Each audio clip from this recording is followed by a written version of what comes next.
ချင်းနေ့ခေတ်စားတယ်နော်ဦးဇင်းတို့သာသနာတော်ကိုတန်ရှင်းစင်ကြယ်စေခြင်းနဲ့ဆိုရင်တန်ဃာတွေဘက်ကလည်းဘေးရင်ဟောလို့မရဘူးတရားဓမ္မတွေဘက်ကလည်းဘယ်တော့ခါမှဘေးရင်ဟောခြင်းကိုအမပေးရဘူးဟုတ်ပြီနော်သာသနာညင်တဲ့ကြောင့်တရားတွေမှာပါတယ်နော်အဲ့တော့သာသနာကတပည့်တော်ကသာသနာရှိပါတယ်ဗျာဆိုဘေးရင်သွားမင်းနေအဲ့ဒါလကားပါစက်အာကျဲတာဟုတ်တယ်နော်အဲ့တော့သာသနာတကယ်ရှိတာမဟုတ်ဘူးအဲ့တော့ဘုန်းကြီးဘေးရင်ဟောလို့မရဘူးနောက်စိတ်ကူချင်းစတော့အလိစီဓမ္မနော်ဘုန်းကြီးတွေစိတ်ကူပြီးလို့မရအောင်အဲ့တော့ဘယ်တော့ခါမှဆရာတော်တွေစီကစေးနီးမတောင်းပါနဲ့တချို့ဆရာတော်တွေက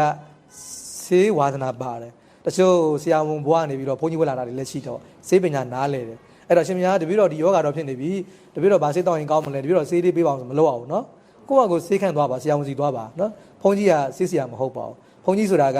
ပရိယပฏิပတ်ကိုအားထုတ်နေတဲ့သာသနာဝန်ထမ်းဘုရားသားတော်ဖြစ်ပါတယ်နော်အဲ့ဒါကြောင့်ဦးဇင်းတို့တန်ဃာတော်တွေစီမှာသွားပြီးတော့ဘေးနေမေးချင်းစေးတောင်းချင်းမလုပ်ပါနဲ့တဲ့နော်ဒါတွေကအလိစီဓမ္မဖြစ်ပါတယ်နော်အဲကြောင့်ဆရာတော်ဒီမှာဘေးရင်မဖြစ်မနေမေးကျင်တယ်ဆိုရင်တော့လူဘေးရင်ဆရာကြီးသွားပါနော်ဘုန်းကြီးဘေးရင်ဆရာကြီးတော့မသွားပါနဲ့ဘာလို့သာသနာကိုဖြတ်တယ်လို့ဖြစ်သွားလို့နော်သာသနာကိုဖြတ်တယ်လို့ဖြစ်သွားတာအရေးကြီးတယ်နော်ဟုတ်တယ်ဦးဇင်းတို့တန်ခါရှင်းရှင်းတော့စိတ်ကူပေးလို့ရပါတယ်နော်အခုကလူကိုပြောတာပါနော်လူတွေကိုစိတ်ကူပေးလို့မရတာတန်ခါရှင်းရှင်းကတော့စိတ်ကူပေးကုသိုလ်ရပါတယ်ကိုဆရာတော်တွေတန်ခါတွေရှင်းရှင်းကိုရင်ရှင်းရှင်းကုပေးလို့ရတယ်နော်လူတွေကိုကုပေးလို့မရအောင်လူတွေစိတ်ကူပေးလို့မရအောင်နောက်အတန်မွေးခြင်းဟူသောအကြောင်းကြောင့်အတန်မွေးခြင်းဟူသောအကြောင်းကြောင့်ဆိုတာကဟိုပစ္စည်းလက်လာပါပေါ်များစေဖို့အတွက်ပေါ့နော်ပညတ်တော်မူအပ်သော6ပါးသောတိခါဘုကိုလွန်ကျူးခြင်းတဲ့6ပါးသောတိခါဘုတော့ဒီမှာအကျယ်တုံးမပါတော့6ပါးသောတိခါဘုဆိုတာကဥစဉ်မမိတ္တလာပြောရမယ်ဆိုရင်ကို့မှာဇန်နေမက်တီဖို့တွေမရအောင်